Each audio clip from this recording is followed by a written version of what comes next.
بسم اللہ الرحمن الرحیم. Welcome to all of you dear viewers. السلام علیکم ناظرین.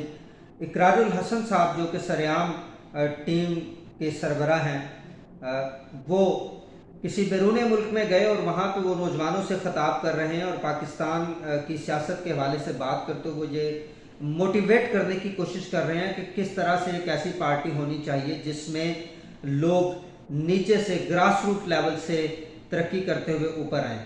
اور اقرار الحسن نے یہ بتانے کی کوشش کی کہ کس طرح سے جب گلی محلے سے لیڈرشپ اوپر اٹھتی ہے تو مضبوط لیڈرز آگے بڑھتے ہیں.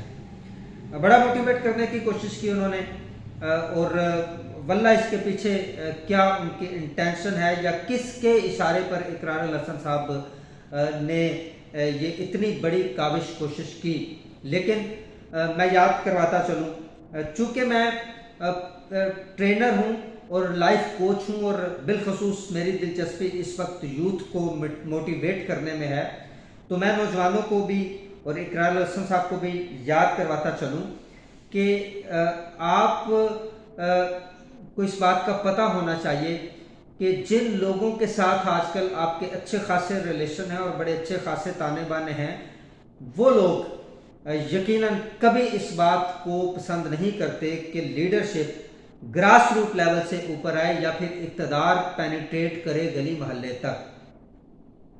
یہی وجہ ہے کہ جب جس پارٹی نے یا جس سسٹم نے یا جس شخصیت نے لیڈرشپ نے نیچے سے لوگوں کو پروموٹ کر کے لیڈرشپ میں حصے دار بنانے کا نعرہ لگایا ہے، تو وہاں پہ اقرار الحسن صاحب کے قریبی دوست جو آج کل ہیں کافی ہیں، وہ آپ کو معلوم ہے کون ہیں، انہوں نے اپنا کوئی فارمولہ ضرور استعمال کیا ہے. جب پاکستان پیپلز پارٹی بنی تو پاکستان پیپلز پارٹی نے بڑے زور و شور سے نعرہ لگایا روٹی کپڑا اور مکان اور جاگیردارانہ نظام کو ختم کرنے کی، جڑ سے اکھاڑنے کی بات کی. اور ذوالفقار علی بھٹو صاحب جو کہ کمیونزم سے متاثر تھے، انہوں نے اسی پیٹرن پہ بڑی تقریریں کی، بڑی لیڈرشپ کی اور عوام کو اتنا اپنے پیچھے لگایا کہ ان کے ایک ایک اشارے پر عوام جو تھی پانی کے بہاؤ کی طرح بہتی تھی اور اتنی زیادہ مقبولیت. علیحدہ بات ہے کہ جب جاگیریں تقسیم کرنے کا وقت آیا تو وہ بالخصوص اپنی جاگیریں اس طرح سے تقسیم نہیں کر سکے جس طرح سے کمیونزم میں ہوتا ہے، کمیونسٹ سسٹم میں ہوتا ہے. اب ان ساری پریکٹیکل سکیموں کے پیچھے کون سے محرکات تھے یا کون سی طاقتیں تھیں، وہ اقرار الحسن صاحب آپ سے زیادہ بہتر کوئی نہیں جان سکتا، کیونکہ آپ ان کے زیادہ قریب ہیں. خیر، کسی نہ کسی طرح سے یہ سلسلہ چلتا رہا. مختلف لیڈرز آئے، انہوں نے عام آدمی کو اقتدار دینے کی بات کی، اس طرح کا نعرہ لگایا، کسی نے روزگار کی بات کی. اور پھر بات آئی اس وقت کے سب سے زیادہ مقبول لیڈر عمران خان کی جماعت کی، پاکستان تحریک انصاف کی. پاکستان تحریک انصاف جو تھی اس نے بھی عام آدمی کو اقتدار میں حصہ دار بنانے کی بات کی، انٹرا پارٹی الیکشن، زبردست قسم کے انٹرا پارٹی الیکشن کی بات کی، انصاف کی بات کی، عدالتی انصاف سے، معاشی انصاف سے عدالتی انصاف، خودداری، انسانیت، انصاف، یہ نعرے لگائے. 2012 تک اس پارٹی کے اندر ان لوگوں نے، جو لوگ یقیناً لوور مڈل کلاس طبقے سے تعلق رکھتے تھے یا گراس روٹ لیول سے جن کا تعلق تھا، ان لوگوں نے قربانیاں دی، وقت دیا، اپنی صلاحیتیں استعمال کی اور انتھک جد و جہد کے ساتھ اس جماعت کو جماعت بنایا، کنسیڈریبل جماعت بنایا. اور ظاہر ہے ان لوگوں میں کوئی بڑا سٹیک ہولڈر نہیں تھا، ان لوگوں میں کوئی بڑا جاگیردار نہیں تھا.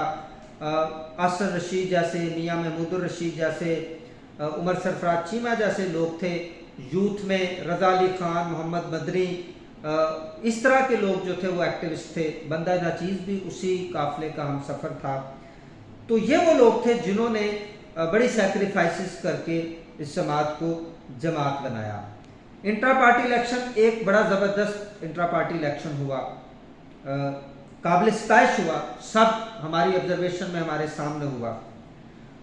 جب یہ جماعت بن گئی اور اس کا ایک اثر قائم ہونا شروع ہو گیا تو پھر سرمایہ دار لوگ جن میں علیم خان، جہانگیر ترین خان جیسے لوگ اس پارٹی کے اندر آئے. کہاں سے آئے، کس نے بھیجے، کیا ہوا، یہ بھی اقرار الحسن صاحب ہم سے زیادہ بہتر جانتے ہیں.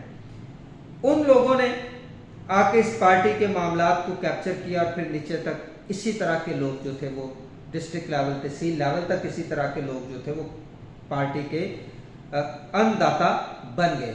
اور باقی لوگوں کو انہوں نے کہا یہ نا تجربہ کار ہیں، ان میں سینس نہیں، سیاسی شعور نہیں، ورتھ نہیں، یہ نہیں وہ نہیں. جو سب سے بڑا مذاق ہوا جس پہ میں اکثر ہنستا رہا اور میں شغلن بھی بات کرتا ہوں دوستوں کے ساتھ، کہ جب پاکستان تحریک انصاف کے عام لیڈر نے، گراس روٹ لیول کے لیڈر نے، جس کی بڑی کاوشیں کوششیں تھی، جس کی بڑی سیکریفائسز تھی، اس نے جب کال ملانی کسی سرمایہ دار لیڈر، وہ سرمایہ دار جنہوں نے اپنے سرمایہ دار کے سرمایہ کے ذریعے اپنے سرمایہ کو استعمال کرتے ہوئے عام آدمی کا، یہ جو گراس روٹ لیول کی لیڈرشپ کی بات کر رہے ہیں نا اقرار الحسن صاحب، اس کا اتنا استحصال کیا کہ وہ لوگ احساس کمتری میں مبتلا ہو گئے.